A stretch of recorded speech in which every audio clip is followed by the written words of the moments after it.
요한복음 8장. 예수께서 올리브산으로 가로질러 가셨다가 곧이어 성전으로 돌아오셨다. 사람들이 떼를 지어 그분께 몰려왔고 예수께서는 자리에 앉아 그들을 가르치셨다.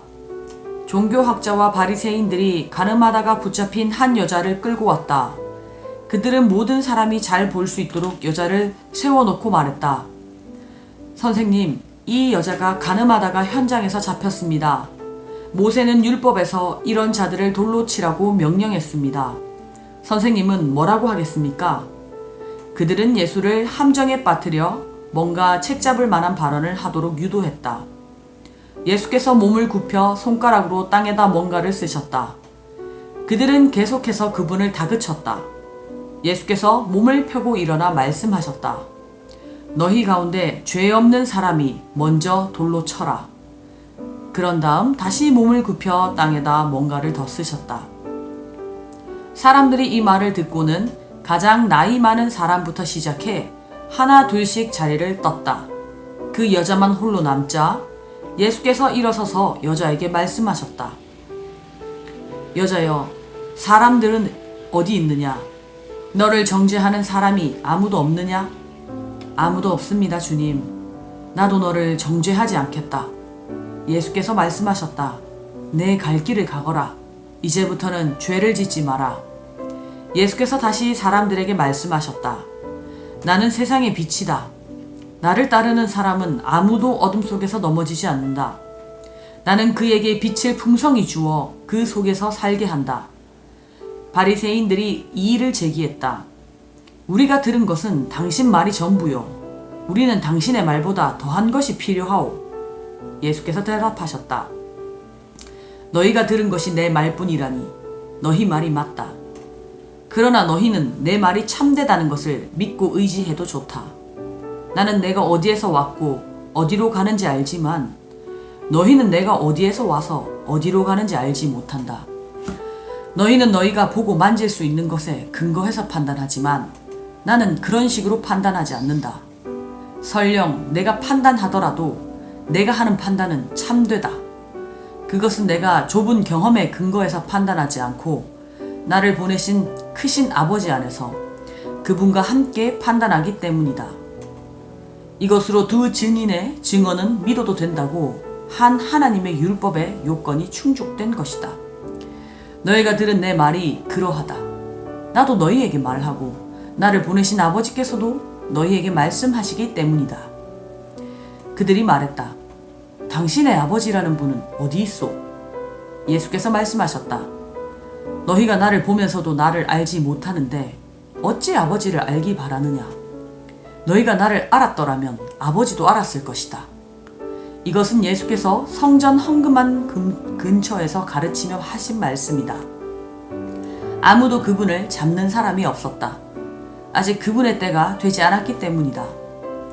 예수께서 이전에 말씀한 내용을 다시 말씀하셨다. 나는 이제 곧 떠나고 너희는 나를 찾으려고 할 것이다. 하지만 너희는 그렇게 하다가 하나님을 놓치고 죽음이라는 막다른 길로 치닫게 될 것이다. 너희는 나와 함께 갈 수 없다. 유대인들이 말했다. 그렇다면 이 사람이 자살하겠다는 말인가? 너희는 나와 함께 갈 수 없다는 말이 그런 뜻인가? 예수께서 말씀하셨다. 너희는 이 세상에 매여 있지만 나는 너희가 볼 수 있는 세상 그 너머의 세상과 연결되어 있다. 너희는 눈으로 보고 손으로 만지는 육신의 차원에서 살고 있지만 나는 다른 차원에서 살고 있다. 바로 이런 이유로 내가 너희에게 너희는 하나님을 놓치고 있다고 말한 것이다. 너희는 죽음이라는 막다른 길에 있다. 내가 누구인지 말하는데도 너희가 믿지 않으면 너희는 죄로 인해 죽음이라는 막다른 길에 있는 것이다. 너희는 지금 너희 삶에서 하나님을 놓치고 있다. 그들이 예수께 말했다. 도대체 당신은 누구요? 예수께서 말씀하셨다. 내가 처음부터 말한 그대로다. 나는 너희에 대해 할 말도 많고 심판할 것도 많다. 그러나 나에게 말과 행동을 명령하신 분의 참되심을 너희가 인정하지 않으면 아무 소용이 없다. 너희는 내가 아니라 나를 보내신 분을 문제 삼고 있는 것이다. 그들은 여전히 예수께서 아버지를 두고 하신 말씀을 알아듣지도 깨닫지도 못했다. 예수께서 다시 말씀하셨다. 너희는 인자를 들어 올리고 나서야 내가 누구인지 알게 될 것이다. 내가 이 말을 지어낸 것이 아니라 아버지께서 가르쳐 주신 대로 말한다는 것을 알게 될 것이다. 나를 보내신 분이 나와 함께 계신다. 그분은 나를 버려주지 않으신다. 그분을 기쁘시게 해드리는 것이 나에게 얼마나 큰 기쁨이 되는지 그분은 잘 아신다. 예수께서 이렇게 말씀하시자 많은 사람들이 믿기로 작정했다.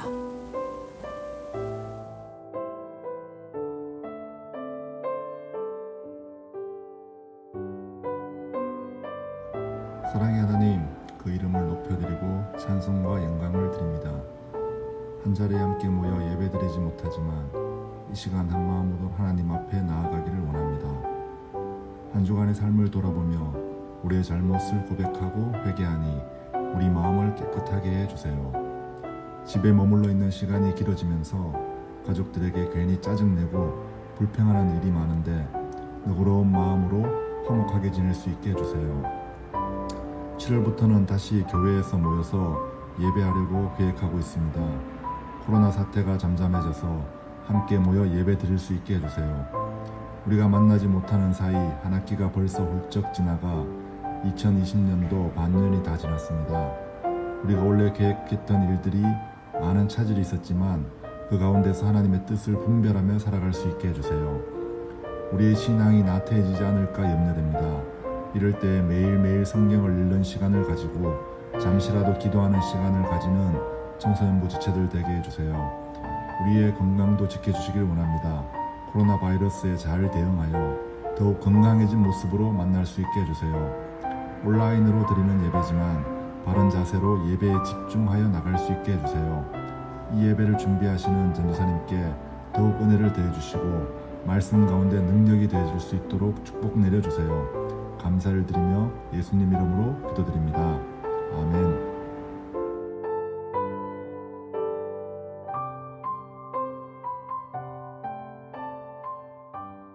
우리 오직 주님, 우리 모든 것 되신 주님을 찬양합니다.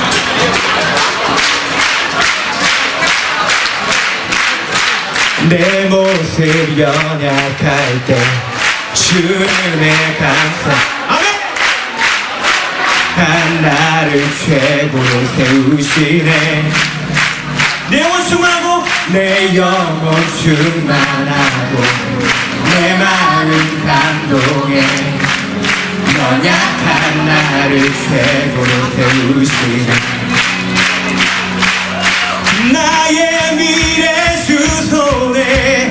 내 꿈을 찾았네. 주 없이 나의 삶의 의미가 없네. 주님의 나 우리 두 손 높이고 고고리라. 내 모든 것 준비해주자. 이 세상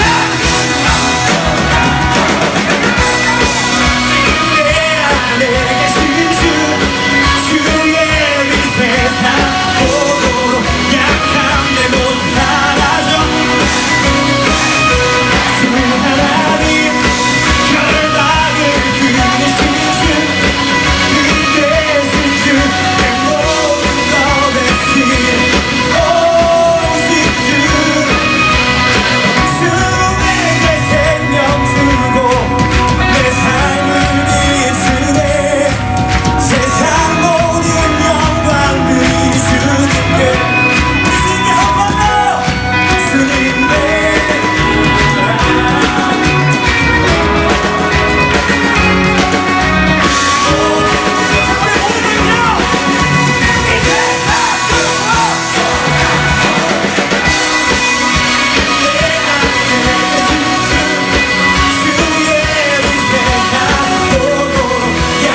오늘 우리가 함께 읽을 말씀은 신명기 29장 24절에서 28절까지 말씀, 그리고 시편 128편 1편에서 6편까지 말씀입니다.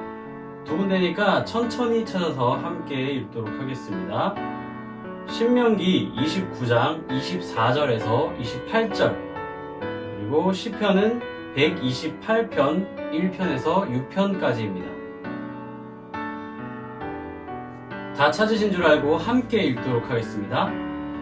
여러 나라 사람들도 묻기를 여호와께서 어찌하여 이 땅에 이같이 행하셨느냐, 이같이 크고 맹렬하게 노하심은 무슨 뜻이냐 하면, 그때 사람들이 대답하기를 그 무리가 자기 조상의 하나님 여호와께서 그들의 조상을 애굽에서 인도하여 내실 때에 더불어 세우신 언약을 버리고 가서 자기들이 알지도 못하고 여호와께서 그들에게 주시지도 아니한 다른 신들을 따라가서 그들을 섬기고 절한 까닭이라. 이러므로 여호와께서 이 땅에 진노하사 이 책에 기록된 모든 저주대로 재앙을 내리시고. 시편입니다. 여호와를 경외하며 그의 길을 걷는 자마다 복이 있도다. 내가 내 손이 수고한 대로 먹을 것이라. 내가 복되고 형통하리로다. 내 집 안방에 있는 내 아내는 결실한 포도나무 같으며 내 식탁에 둘러앉은 자식들은 어린 감람나무 같으리로다. 여호와를 경외하는 자는 이같이 복을 얻으리로다. 여호와께서 시온에서 내게 복을 주실지어다. 너는 평생에 예루살렘의 번영을 보며 내 자식의 자식을 볼지어다. 이스라엘에게 평강이 있을지로다. 아멘. 혹시 여기서 알잘딱깔센이라는 말 들어본 적 있는 사람 있어요? 이거는 좀 유튜브나 이런 걸 많이 보는 친구들은 한 번쯤 들어봤을 수도 있는 단어라 생소할 수 있어요. 전도사님도 즐겨보는 유튜버가 많이 사용하는 거 보고 겨우 찾아보고 이해를 했습니다. 이제 좀 아저씨라서 검색을 생활화해야 돼요. 아무튼 알잘딱깔센이라는 말은 알아서 잘, 딱, 깔끔하고 센스 있게 라는 말을 줄인 것입니다. 발음도 어려운데 이거 뭐 자주 쓰이는 그 단어는 뜻이 생각보다 우리한테 되게 임팩트가 크게 다가오는 것 같아요. 이 단어를 보다 보니까 친구들 사이에서도 가족들과의 사이에서도 어떠한 일을 할 때도 굉장히 중요하게 작용하는 말인 것 같아요. 우리의 신앙생활에서조차 말이죠. 여러분이 친구들 사이에서 인싸라 불리는 친구들은 좀 다른 것 같아요. 우리 부서 친구들은 다 인싸 맞죠? 예. 그 친구들은 재미있고 친구들을 잘 이끌 수 있는 리더십도 갖추고 있고, 함께 있으면 기분이 좋아지기도 하고 편한 친구들이 그런 자리를 차지하고 있습니다. 그 친구들이 바로 이 알잘딱깔센을 잘 실천하는 친구들이라고 볼 수 있을 거예요. 선을 넘지는 않지만 서로 불편하지 않게 하는 그 선에서 이제 재밌는 농담도 하는 그런 포지션이라고 할 수 있겠죠. 아무튼 우리가 살아가다 보면 생각보다 이 알잘딱깔센을 요구하는 곳이 많습니다.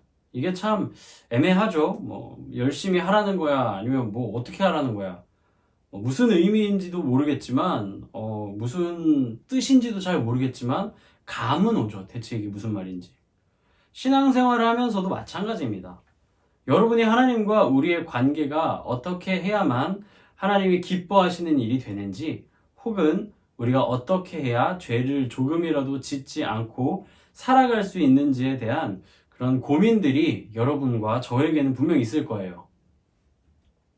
하나님께서는 의외로 참 단순하게 말씀을 통해서 우리에게 방법들을 제시하지만 그것을 실천하는 우리에겐 알잘딱깔센처럼 알고는 있지만 실천하기 어렵고 때로는 그것이 굉장히 모호할 때도 있습니다. 자, 오늘 읽은 말씀을 함께 살펴볼까요? 말씀이 두 군데죠. 근데 이 두 말씀들은 하나님의 두 모습을 잘 보여줍니다. 첫 번째 읽었던 말씀은 이스라엘 백성들의 불순종으로 인해서 분노하시고 저주하시기까지 하시는 그런 무서운 모습의 하나님이고, 두 번째는 하나님을 경외할 때 한없이 축복과 사랑을 부어주시는 그런 모습의 하나님입니다. 하나님은 참 다양한 모습으로 우리에게 찾아오십니다. 그리고 감정을 숨기지 않고 우리가 어떻게 했을 때 기뻐하시는지, 어떻게 했을 때 분노하시는지 정확하게 말씀을 통해서 알려주고 있습니다. 이스라엘 백성들은 하나님의 사랑을 가장 많이 받던 민족이었습니다. 선지자를 통해 직접 그 갈 길을 정해주시기도 하고 무한한 축복의 약속을 허락하셨던 그런 민족이죠. 특별 대우를 받았던 거예요. 근데 그렇지만 그만큼 혼나기도 참 많이 혼났습니다. 하나님은 이스라엘 백성들에게 이렇게 말씀하신 거나 다름이 없어요. 알잘딱깔센 내가 싫어하는 일만 피해도 너희는 다른 민족보다 더 큰 은혜를 받으며 살 수 있어. 하지만 너희가 그렇게 못하면 사랑의 매를 피할 수는 없을 거야 라고 말이죠. 그리고 두 번째 읽은 말씀을 통해서 구체적으로 어떠한 사랑을 베푸실지도 많이 언급하십니다. 복되고 형통할 것이고 너희 자식들이 그 다음 세대의 자식들을 볼 수 있게 해주겠다. 자, 이게 무슨 말이냐면요. 전쟁이나 아픔, 질병, 죽음과 같은 일들을 피해서 무탈하게 아무 일 없이 자식들을 낳고 기를 수 있게 해주겠다는, 어떻게 보면 사람이 살아가는데 가장 중요하고 큰 그런 축복이죠. 그것을 약속하시는 것입니다. 이 말씀들은 이 당시엔 이스라엘 백성들에게만 해당되었던 말씀이었지만 이제는 우리가 누구를 통해서 우리가 말씀을 또 이어봤죠? 우리가 여러분도 다 아시다시피 우리가 예수님을 통해서 이 말씀 또한 우리에게 이제 적용이 되는, 우리도 그런 사랑받는 백성들이 되었습니다. 따라서 우리의 행동들, 그러니까 말씀 읽는 것과 같은 사랑받을 만한 일들과 혼날 일들조차도 우리에게 적용된다는 말이에요. 예수님이 오심으로 인해서 저 백성들처럼 눈에 띄는 형벌들이 이렇게 우리의 삶이 저주받고 이렇지는 않지만 하나님께서는 그런 모습들을 보며 마음 아파하며 우리가 하나님이 기뻐하시는 모습으로 바뀌어 가기를 기다리고 언제든지 여러분들에게 복을 주실 준비를 하고 계십니다. 그렇다면 우리가 해야 될 일은 무엇일까요? 어떠한 삶의 태도로 살면 되는 걸까요? 하나님께서는 우리에게 어떻게든 살 수 있는 자유의지와 선택권을 우리에게 주셨습니다. 죄를 지으며 살아도 되고 하나님께서 기뻐하시는 모습으로 살아도 됩니다. 그런 선택권이 여러분들에게 있어요. 혹은 이것도 저것도 아닌 모습으로 살 수도 있습니다. 그런 자유를 하나님께서 우리에게 부어주신 거죠. 적어도 우리가 이 진리에 대해서, 우리가 지난주에 얘기했던 이 진리에 대해서 알지 못했을 때까지만 해도 우리는 이런 자유가 우리에게 주어졌는지조차도 몰랐고 당연한 것으로 여기며 살았을 것입니다. 이제 조금 생각을 바꿔봅시다.